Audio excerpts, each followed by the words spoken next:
It's not all about like, out there screaming and protesting, and we have to do that. We have to, that's our right as Americans.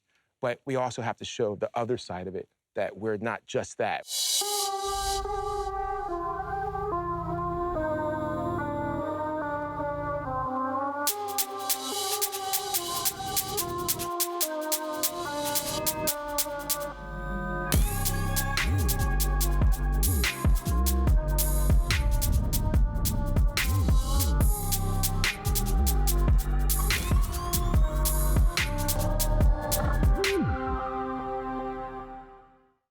So we touched on this earlier. We talked about the power of photography. But what is the role of the photographer in social justice? Photography speaks in ways that people can't speak for themselves. Sometimes, like they say, a photograph is worth 1,000 words. Sometimes a photograph has more packed in it than even what the photographer even expected their photographs to say. The Black Lives Matter protest and George Floyd, those images went around the world. That was really the awakening. Like, people finally understood the struggle, and they've not understood, but at least got some sense of what the struggle is for a typical African American. I was, during the time of coming of age, the war in Vietnam was pretty much in full force. And I became really intrigued with the images coming out of that conflict. When I think about many of the photographs that came out of Vietnam that showed the atrocities, it informed popular opinion that produced greater protest against the war. When I look at the situation and currently with George Floyd, and we look at the power of images, how they could transcend and use this global language to help people understand racism in America. So photography is a very essential tool that's needed to change one's thought process. The protests in LA where I was, they're about 5 minutes away from where I was living. And it was a very interesting thing to observe. Basically like a sea of white photographers almost breaking their necks so they can get a photo of a burning car. So, because the idea is like, oh, well, I recognize this noise and I know that noise fits in these photos that I've seen from the past. So let me make that same image about these people and what they're protesting, not knowing what they're trying to achieve and what story they're trying to tell, and not understanding their narrative. I feel like when the BLM movement escalated, and it was like people were caring more about the visibility of Black photographers. And I'll never forget, it was like 1 week of just after George Floyd, all of these brands and companies calling all of us and wanting to put us in round tables and galleries. And I was like, first of all, this is amazing, but where have you been? And are these calls gonna stop? I remember literally having to check a producer and be like, listen, I'm actually putting myself in danger being out here and doing this. You need to have some respect, for the demands. I get it, you have a job to do, but people are literally dying and people are literally fighting for something bigger than, you making a deadline. I guess to go back to what we're talking about, controlling our own narratives, because when it comes to Black people being murdered by the police or any sort of, violence that they feel like we brought upon ourselves from those interactions, the people that took those videos that broke everything open in most of these situations, like Philando Castile and George Floyd, were Black people. It wasn't their intention. They're not photographers per se, but they were the ones that took control of that narrative and let the world know. I think it's really important how we frame the optics around these situations, and that it's so important not just to show one side of any event. For me, I was, it was so sensational. It was like you're watching CNN, you go outside, you hear the helicopters, you hear in LA, it was all over. It was in everyone's consciousness. So after the event, I deliberately went out the next day and photographed the community of people in Venice and Santa Monica coming out and cleaning up, just so we can have that other side of the narrative. It's not all about out there screaming and protesting, and we have to do that. We have to, that's our right as Americans. But we also have to show the other side of it, that we're not just that. The image that I made in front of Trump Tower with the man with a raised fist in front of the American flag, in many ways changed my life.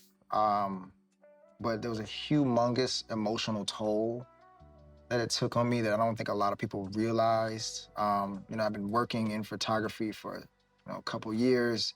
Felt like I hit a wall.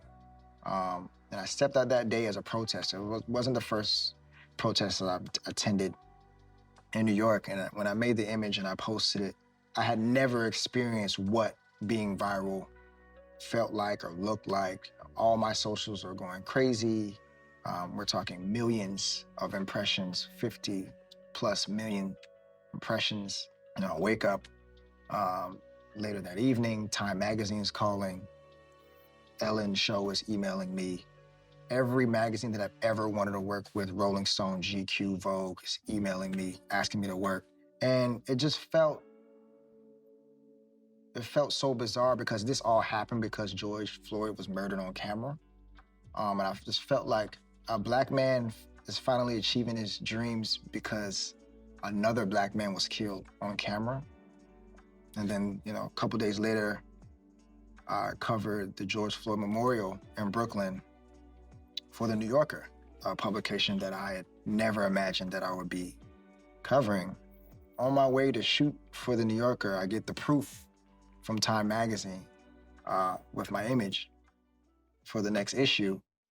But it felt like I won a Grammy at a funeral, right? Like there was no way I could celebrate this. My friend Nessa and her, Colin Kaepernick and her were together, and in the midst of that, we had the whole kneeling situation happen. And as a photographer who was close to them, it was difficult. I didn't want the assignment because I knew how heavy it is to document people that you know. But like, I'd watch the world demonize this man. That like is probably like one of the nicest people I've ever met in life. And watch it happen, death threats, loved ones. And it was hard. It was difficult to watch that happen. And so, you know, we started Know Your Rights Camp, and I'm there documenting the process of what's going on with this. And so I was able to be part of the team that was behind the lens of that. So that's documented to go along with the other narrative that was being created for him. It takes 20 times more effort to cover courage, and it takes a very little effort to cover violence. So it's very easy for you to project violence because, I mean, everyone has it's like a shot list. Like, you know, hey, I need to get a burning car. I need to get, like you really go deep to find the truth. You have to really take care of your mental health. Being vulnerable, it's a sense of power in that, you know, and we talked about, you know, being, you know, a Black man, we can't cry, you know, it makes you weak. And I remember after, you know, getting the Time cover, you know, and my career happened so fast. I got my first camera in 2013, Time cover 2015. Now I'm interviews at City Hall. Now, you know, I'm on this platform, all this attention, page going viral. Everybody wants to interview. And I tried to kill myself. You know, I was overwhelmed. I was, you know, taking in so much energy. And I still had my own mental issues from seeing people get shot, losing so many friends to gun violence. It was just too overwhelming. And I cracked. You know, I wasn't sleeping. I wasn't eating. I was literally working the overnight job. And then I went straight back on the front lines. And then would go back to work. And then go right back to the front lines, do interviews, and then back to the front lines, harassed by police and things like that. And it got to the point where I cracked, to the point where my mom had to stop me, and she had to call the police on me to stop me from hurting myself. And the interesting thing about it, when the police came to get me, you know, protocol, they said they got to put the cuffs on you and things like that. The police officers knew who I was and was telling me I had so much to live for, you know, and my work is outstanding. And it was kind of like a wake-up call.